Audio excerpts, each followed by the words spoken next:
అమ్మఒడి పేరును కాపీ కొట్టి తల్లికి వందనాన్ని ప్రారంభించిన ప్రభుత్వం అర్హులకు అన్యాయం చేసిందన్నారు వైఎస్ఆర్సీపీ ఎమ్మెల్సీలు. కేంద్ర ప్రభుత్వం ప్రకటించిన విద్యార్థుల సంఖ్య, విద్యాశాఖ వెబ్సైట్ ప్రభుత్వం ప్రకటించిన లెక్కల్లో తేడా ఉందన్నారు. అర్హులైన వారికి తల్లికి వందనం పథకం ఎందుకు ఇవ్వటం లేదని ప్రశ్నించారు. కనీస వేతన నిబంధనల వల్ల చాలా మంది ఈ పథకానికి దూరమయ్యారని స్పీకర్ మోషన్ రాజు సైతం మంత్రి నారా లోకేష్ ను ప్రశ్నించారు. ఈ కూటమి ప్రభుత్వం పేరు మార్చుకొని తల్లికి వందనం అని చెప్పి ఎలక్షన్ల ముందు ఎంతమంది పిల్లలు ఉంటే అంతమందికి ఇస్తారని చెప్పేసి ఈ రోజు చాలా మంది కొరత పెట్టింది మనకందరికి తెలిసింది అధ్యక్ష. గవర్నమెంట్ వెబ్సైట్లోనే అధ్యక్ష 63,77,898 మందికే ఇచ్చాము, ఇంకా 2,79,720 మందికి ఇవ్వలేదని చెప్పి కూడా వాళ్ళు మెన్షన్ చేశారు అధ్యక్ష. వీళ్ళకి ఇంకా ఎందుకు ఇవ్వలేదనేసి గౌరవ మంత్రి గారు తమ ద్వారా అడుగుతున్నాను అధ్యక్ష. వీళ్ళ ప్రభుత్వం చేపట్టిన తర్వాత మొదటి సంవత్సరం తల్లికి వందన కార్యక్రమం పోయింది అధ్యక్ష.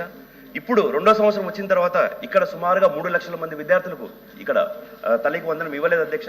దాంతోపాటు ప్రతి ఒక్కరికి 15,000 ఇస్తామని చెప్పిన మంత్రి గారు ఈ రోజు చాలా మంది పిల్లలకు కేవలం 8,000, 9,000, 10,000 పడిన దాఖలాలు కూడా ఉన్నాయి అధ్యక్ష. కాబట్టి దాని గురించి ఏమైనా ప్రికాషన్స్ తీసుకున్నారనేసి గౌరవ మంత్రి గారిని తమ ద్వారా అడుగుతున్నారు అధ్యక్ష. మరి సూపర్ 6లో భాగంగా తల్లికి వందనం కార్యక్రమం తీసుకొచ్చి అమ్మఒడి పథకాన్ని కాపీ కొట్టి తల్లికి వందనం కార్యక్రమం తీసుకొచ్చారు అధ్యక్ష. తీసుకొచ్చిన వెంటనే వీరు సుమారు రాష్ట్రంలో 87,42,000 మంది విద్యార్థులు ఉన్నారు అధ్యక్ష. వీరిస్తానన్నది 67,27,164 మందికి అని చెప్తున్నారు అధ్యక్ష. అఫీషియల్గా ఇచ్చింది 54,94,703 మందికి ఇస్తున్నారు అధ్యక్ష.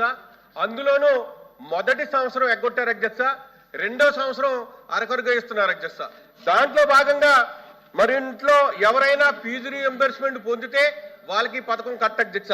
అదే సందర్భంలో విద్యుత్ బిల్లులు 300 యూనిట్లు దాటి వస్తే ఈ పథకం వర్తించట్లేదు అధ్యక్ష. కేంద్ర రాష్ట్ర ప్రభుత్వాలు స్కాలర్షిప్లు పొందుతున్న వారికి ఈ పథకం ఇవ్వట్లేదు అధ్యక్ష.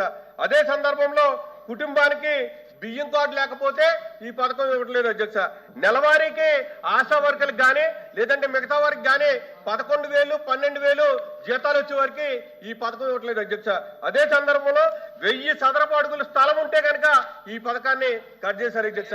అసలు మీరు ఈ పథకం 30 లక్షల మందికి ఇప్పటి వరకు అందట్లేదు అధ్యక్ష.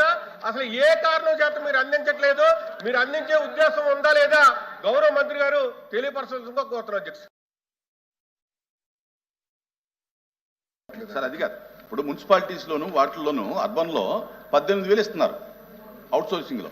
మీరు 12,000 పెడితే వాళ్ళకి ఎలా వర్తిస్తుందండి?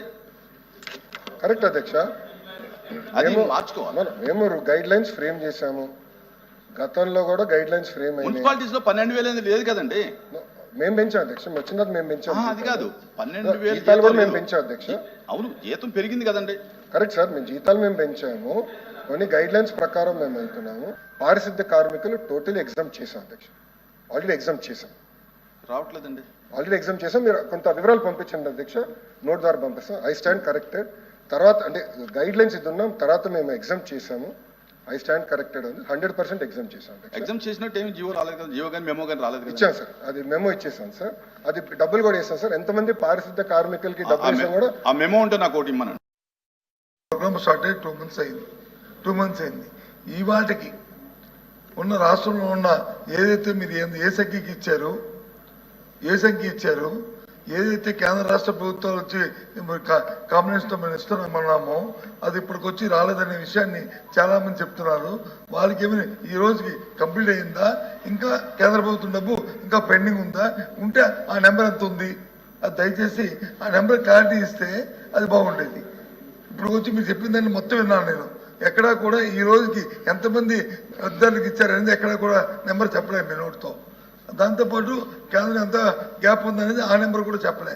దయచేసి ఆ ఇన్ఫర్మేషన్ చెప్పండి, లేకపోతే పంపించండి.